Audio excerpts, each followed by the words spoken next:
Assalamualaikum warahmatullahi wabarakatuh.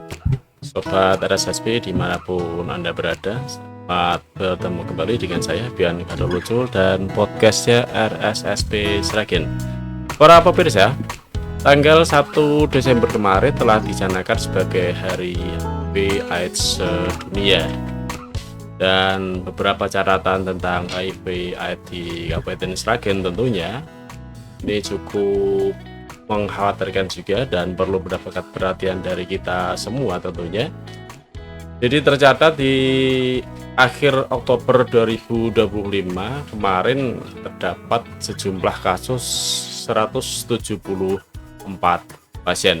Total selama 25 tahun ini ada 2.343 pasien.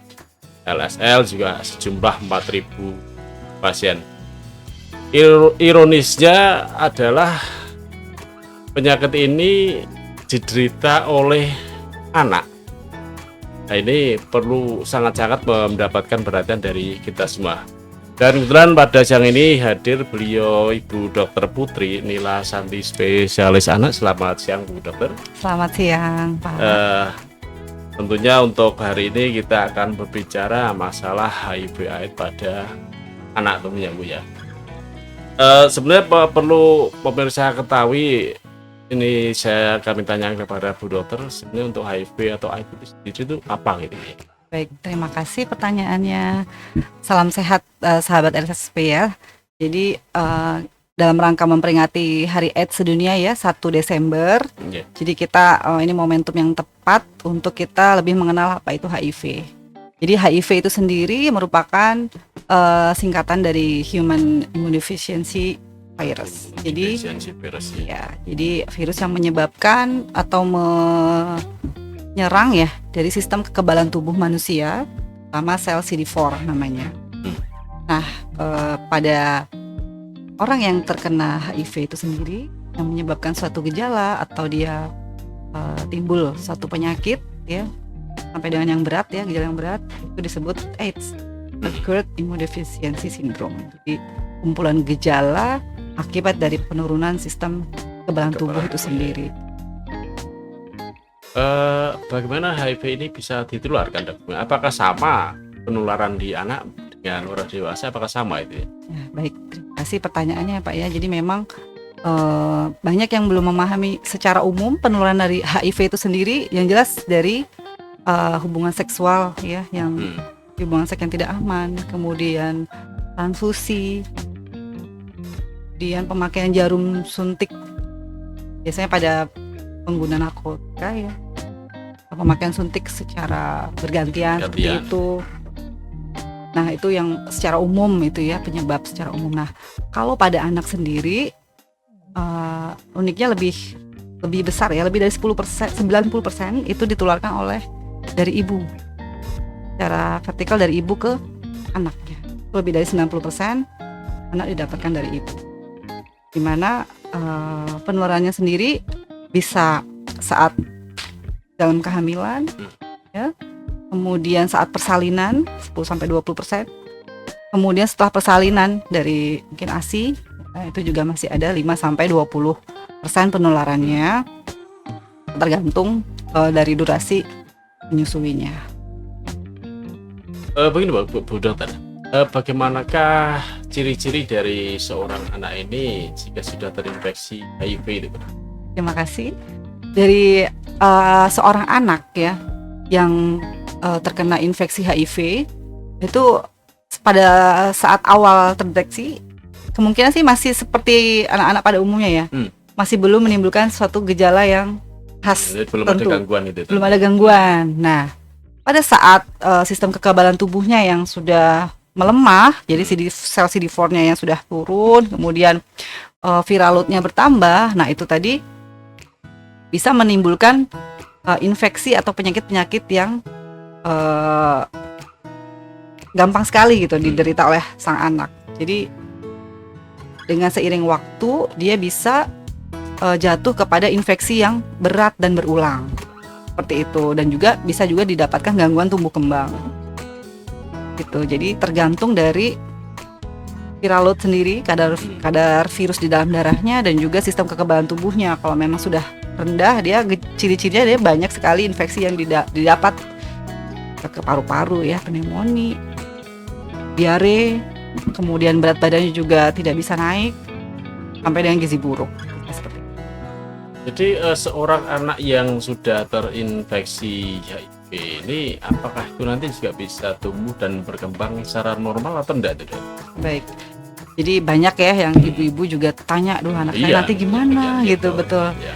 Dari bayi kan biasanya kan kita sudah ketemu dari ibu-ibu kekhawatiran seperti itu. Jadi asalkan kita bisa memberikan nutrisi yang optimal, dan yang utamanya adalah pemberian antiretroviral, jadi ARV-nya iya, yang terus-menerus tidak pernah putus ya, jadi itu kan seumur hidup ya.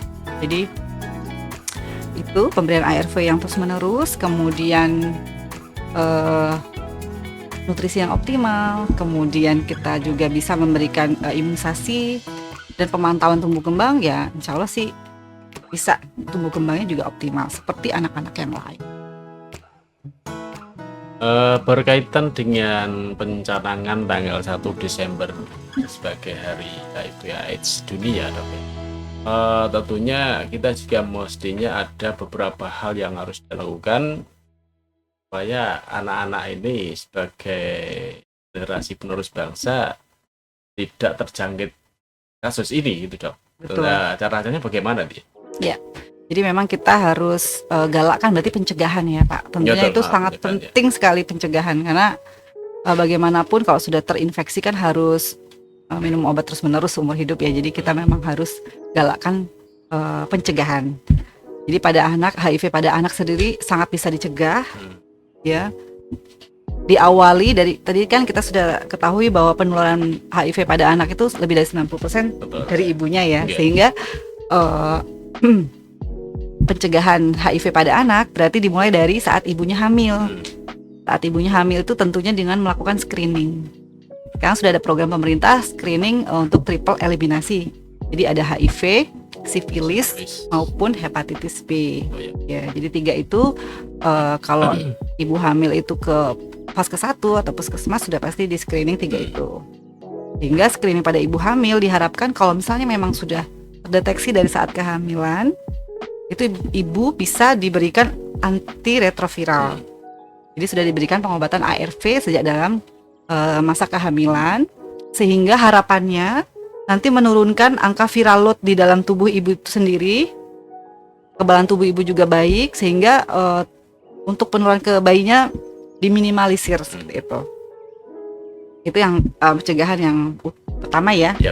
Kemudian setelah itu misalnya ibunya sudah terjangkit HIV, tentu saja kita edukasi untuk selalu meminum ARV-nya, kemudian kontrol rutin, dan merencanakan persalinan dengan aman. Tentu saja nanti berkonsultasi dengan dokter kandungan untuk perencanaan persalinan dengan aman. Gitu. Kemudian karena tadi pas persalinan itu kan juga bisa menularkan 5 sampai 10% lah itu untuk penularan ke bayi. Jadi harus direncanakan persalinan yang aman. Kemudian untuk pencegahan selanjutnya saat sudah lahir nih, sudah persalinan aman, lahir bayinya, kita edukasi untuk pencegahan melalui ASI itu. Jadi di ASI bisa 5% sampai 20% tergantung penularannya gitu ya. Penularan dari ASI, tergantung durasi lamanya menyusui. Nah, biasanya kita dari saat hamil nih, biasanya sudah kita edukasi. Seharusnya dari tenaga kesehatan atau dari dokter kandungan, bidan, itu sudah memberikan edukasi. Nanti adik akan diberikan, bayi akan diberikan nutrisinya apa. Karena kalau pada pasien dengan HIV, sebetulnya memang ASI adalah nutrisi terbaik.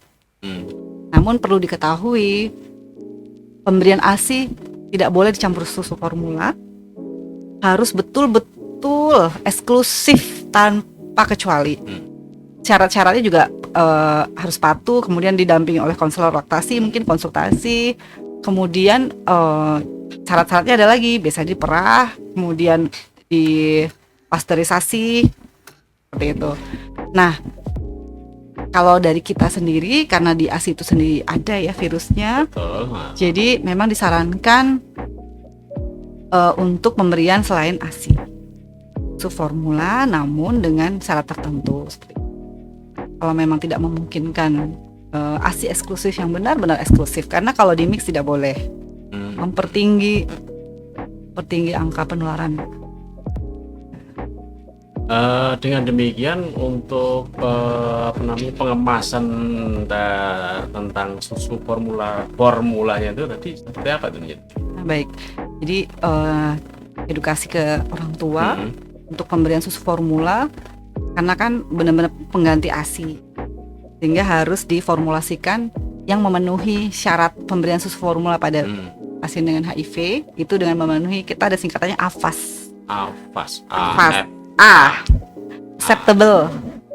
Acceptable atau bisa diterima, sehingga artinya itu keluarga, orang tua dan lingkungan sekitar ya, artinya itu bisa menerima pemberian susu formula ya, secara adat istiadat, secara orang tua juga sudah menerima gitu, legowo, oke, kita memberikan susu formula.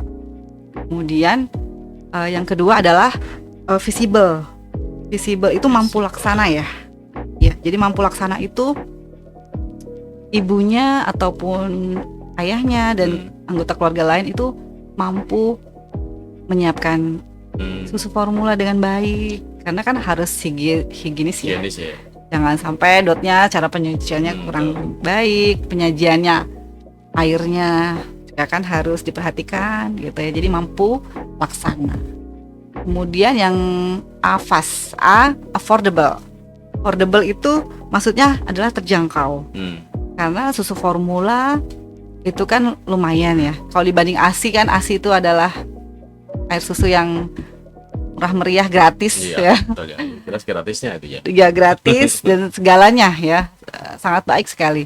Kalau dia memilih untuk pemberian susu formula, diperhitungkan juga karena pemberiannya adalah terusnya gitu ya. Jadi yang terjangkau, orang tuanya mampu membeli susu formula. Seperti itu. Kemudian yang selanjutnya sustainable, itu berkelanjutan, karena pemberian susu formula ini kan nggak hanya 1 hari 2 hari, sampai dia 6 bulan, lalu dicampur makanan pendamping sampai dengan 2 tahun mungkin untuk susu dan susu formula, sehingga berkelanjutan ini memungkinkan tidak. Yang terakhir S itu adalah safe atau aman. Pemberiannya higienis tadi, seperti itu. Jadi kalau misalnya memang ibunya sudah yakin, baik saya susu formula dok sudah memenuhi 5 itu AFAS tadi, ya kita support untuk pemantauan lebih lanjut, seperti itu. Karena memang sekali lagi sangat tidak disarankan untuk ASI di mix susu formula. Oh gitu ya. Mungkin pertama-tama dok saya ASI saja, sesuai memang keilmuan kan, memang ASI yang terbaik dok, kayak gitu. Boleh, kita hargai seperti itu. Tapi jangan sampai tiba-tiba sebulan 2 bulan mix, atau belum sebulan tiba-tiba udah mix susu formula, itu malah mempertinggi kejadian HIV. Iya, seperti itu.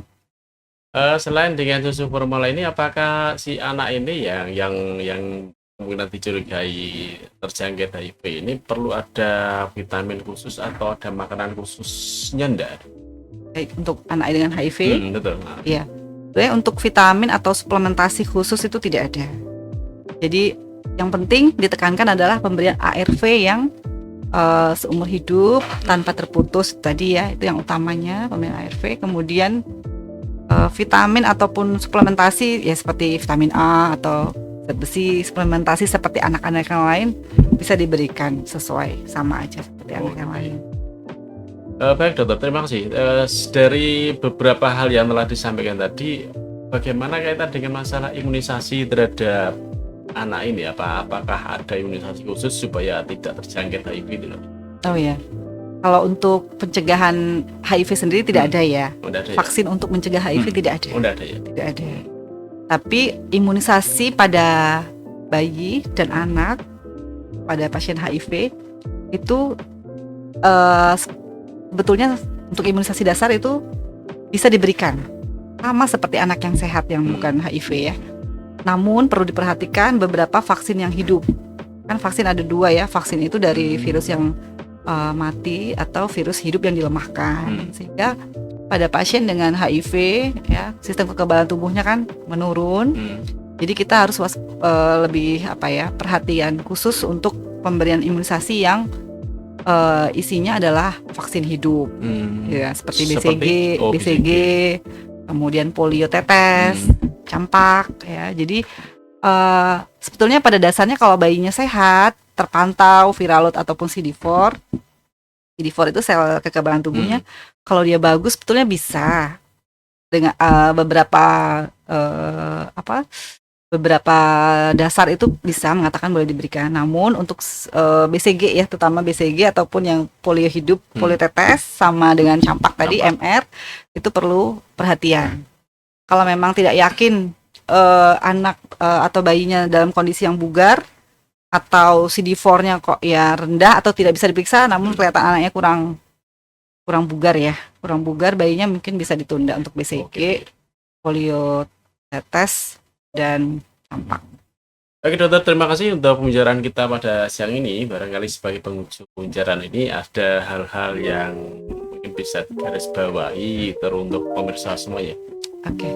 Baik, jadi HIV ini kan penyakit yang belum bisa disembuhkan, belum ada obat ya, belum ada obat yang ditemukan untuk mengobati HIV, sehingga kita lebih baik untuk mencegah HIV khususnya pada anak. Kita sangat bisa untuk dicegah, yang seperti saya sampaikan sebelumnya bahwa HIV pada anak kita bisa cegah dari saat ibu hamil.